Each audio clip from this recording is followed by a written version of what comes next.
શ્રી ગણેશાય નમઃ. જય શ્રી કૃષ્ણ મિત્રો. માગસર મહિનો ચાલી રહ્યો છે. આ મહિનામાં અન્નપૂર્ણામાનું વ્રત લેવાય છે.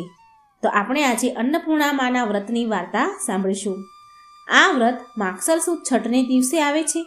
વ્રત કરનારે સવારે સ્નાન કરીને વ્રતની કથા વાર્તા સાંભળવી, એ દિવસથી શરૂ કરીને 21 દિવસ સુધી એકટાણા કરવા. ભૂલથી જો કોઈ વસ્તુ ખવાઈ જાય તો પછી બીજા દિવસે નકોરડો ઉપવાસ કરવો પડે છે. તો વ્રત કથા આ પ્રમાણે છે. કાશી નગરીમાં એક બ્રાહ્મણ અને બ્રાહ્મણી રહેતા હતા. તેઓ ખૂબ જ ગરીબ હતા. તેઓ ભિક્ષાવૃત્તિ કરી પોતાનું ગુજરાન ચલાવતા હતા. પરંતુ તેમના નસીબ સારા ન હોવાથી તે ગમે તેટલી ભિક્ષાવૃત્તિ કરવા જાય તો પણ બંને જણાનું ગુજરાન ચાલે તેટલી ભિક્ષા મળે નહીં. એક દિવસ બ્રાહ્મણ ભિક્ષા લેવા માટે જતો હતો. તો બ્રાહ્મણીએ કહ્યું કે આજે ભિક્ષા માટે જવું નથી, કારણ કે તમે ભિક્ષા માંગીને આવો છો છતાં પણ આપણું ગુજરાન ચાલતું નથી. માટે કોઈ પ્રભુ કે કોઈ દેવી ઉપર શ્રદ્ધા રાખો અને તેની સેવા પૂજા કરો, તો આપણા પર પ્રભુ કૃપા કરશે. તો તમારા સામે પ્રભુ કે માતાજી જરૂર જોશે અને આપણા નસીબ આડેથી પાંદડું ખસી જશે. બ્રાહ્મણને આ વાત સાચી લાગી. તેથી તેની બાજુમાં તે રહેતો હતો તેના ઘરની બાજુમાં અન્નપૂર્ણામાનું મંદિર હતું. તો તે બ્રાહ્મણ ત્યાં જઈ તેમની એક ચીતે માં અન્નપૂર્ણાની પ્રાર્થના કરવા લાગ્યો. આમ કરતાં કરતાં ભૂખ્યા પેટે તેને મંદિરમાં 3 દિવસ થઈ ગયા. 3 દિવસે બ્રાહ્મણને માતા અન્નપૂર્ણા પ્રસન્ન થયા અને કહે છે કે તું મારું વ્રત શ્રદ્ધાપૂર્વક કરજે, તારું દુઃખ જરૂર દૂર થશે. ત્યારે બ્રાહ્મણે કહ્યું કે માતાજી, તમારું વ્રત કેવી રીતે થાય તેની મને વિધિ કહો. ત્યારે માતાજીએ કહ્યું કે અહીંથી થોડે દૂર પૂર્વમાં એક સરોવર છે. ત્યાં ઘણી બધી બહેનો વ્રત કરતી હશે.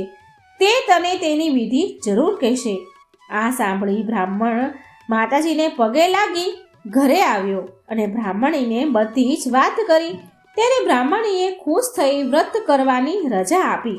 પછી બ્રાહ્મણ તો પૂર્વ દિશામાં ચાલ્યો જાય છે. 2-3 દિવસ ચાલ્યા બાદ એક સરોવર આવે છે. સરોવર આવ્યું. કેટલીક બહેનો સરોવરની પાળે પૂજા કરતી જોઈ તેણે, અને તે ત્યાં જઈને પૂછે છે કે બહેનો, તમે કોનું વ્રત કરો છો?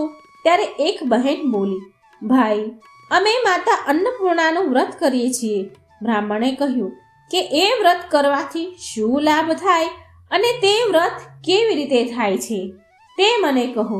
ત્યારે એક બહેન બોલી, આ વ્રત કરવાથી દુખિયાના દુઃખ દૂર થાય છે, રોગીના રોગ મટે છે, સંતાન વિહોણું ઘર હોય તો પારણું બંધાય છે અને નિર્ધનને ધન મળે છે. વ્રત કરનારની દરેક મનોકામના પૂર્ણ થાય છે. હવે આ વ્રતની વિધિ સાંભળો. આ વ્રત માગસર સુદ છઠથી લઈને 21 દિવસ સુધી કરવાનું હોય છે.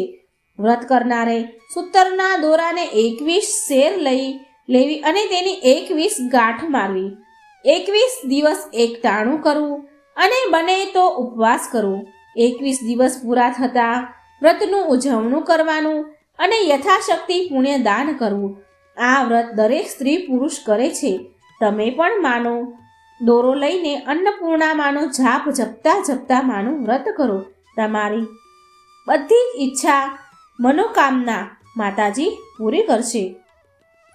બ્રાહ્મણ તો ઘેર આવી વ્રતની વિધિ કરી વ્રત કરવા માંડ્યો અને વ્રતના પ્રથમ દિવસે જ બંને પતિ પત્ની આનંદથી બહાર વાતો કરતા બેઠા હતા.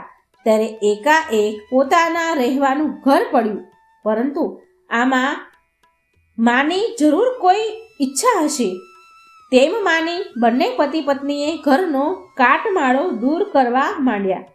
તો સોના મોહરથી ભરેલું એક ચરું મળ્યું.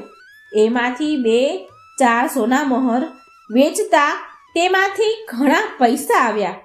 તેમાંથી બંને પતિ પત્નીએ નવું સરસ મકાન લઈ લીધું અને એમાં મજાથી રહેવા લાગ્યા. એક દિવસ બ્રાહ્મણીએ પોતાના પતિને કહ્યું કે માતાજીએ તમને ઘણું જ ધન આપ્યું છે, તો ધનના વાપરનારની ખોટ છે. તમે મારું કહ્યું માનો અને તમે બીજી પત્ની લાવો. ત્યારે બ્રાહ્મણે ના પાડી. ત્યારે બ્રાહ્મણી કહે છે કે તમને લાગે છે કે જો તમે બીજી પત્ની લાવશો તો મને દુઃખ પડશે? તો તમે એક બીજું મકાન લઈ આપો અને કાયમ માટેની ખોરાકી બાંધી દો. તેથી તમને મારી ચિંતા નહીં રહે.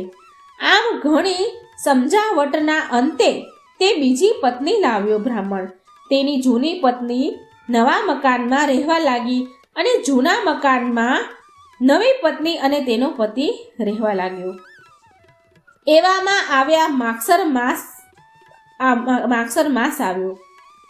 માગસર માસ આવતા બ્રાહ્મણને અન્નપૂર્ણામાનું વ્રત કરવા દિવસ આવ્યા. અન્નપૂર્ણામાના વ્રત કરવાના દિવસો આવ્યા. તે જૂની પત્નીના ઘેર ગયો અને પતિ પત્નીએ સાથે અન્નપૂર્ણામાનો દોરો લીધો અને વ્રત કરવા લાગ્યા.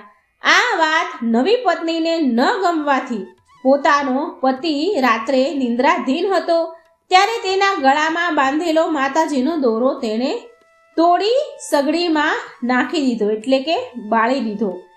તેવો જ માનો કોપ થયો. તેથી તેમના મકાનમાં એકાએક આગ લાગી અને બંને માંડ જીવ બચાવીને બહાર આવ્યા અને માના આશીર્વાદ મેળવેલો અપાર વૈભવ નાશ પામ્યો. આ બાજુ નવી પત્ની સુખની સગી હોવાથી તે તો પોતાના પિયર રહેવા ચાલી ગઈ અને બ્રાહ્મણ તો ઉદાસ થઈ બેઠો હતો. આ વાતની પોતાની જૂની પત્નીને ખબર પડતા તે આવી અને પોતાના પતિને તેના ઘરે લઈ ગઈ. પોતાના ગળામાં હતો તે દોરો પોતાના પતિના ગળામાં નાખ્યો અને માં અન્નપૂર્ણાના ચરણોમાં પડી અને માફી માંગી અને શ્રદ્ધા ભક્તિથી પ્રાર્થના કરવા લાગ્યા.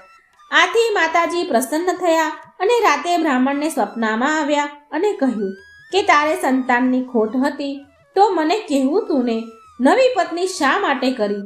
જા, હું તારી ઉપર પ્રસન્ન થઈ છું અને 9 માસ પછી તારી જૂની પત્નીને પેટે પુત્ર થશે અને તારા મુખે સરસ્વતીએ મંત્ર લખ્યો છે, તેથી તારી ખ્યાતિ પણ દેશ પરદેશ વધશે.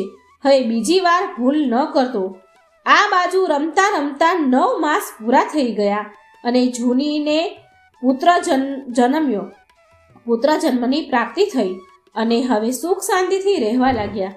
આ વાતની નવીને ખબર પડતા તે પણ આવી પોતાની ભૂલની માફી માંગી અને માતા અન્નપૂર્ણાનું વ્રત કરવાનો સંકલ્પ કર્યો અને સુખ શાંતિથી રહેવા લાગ્યા.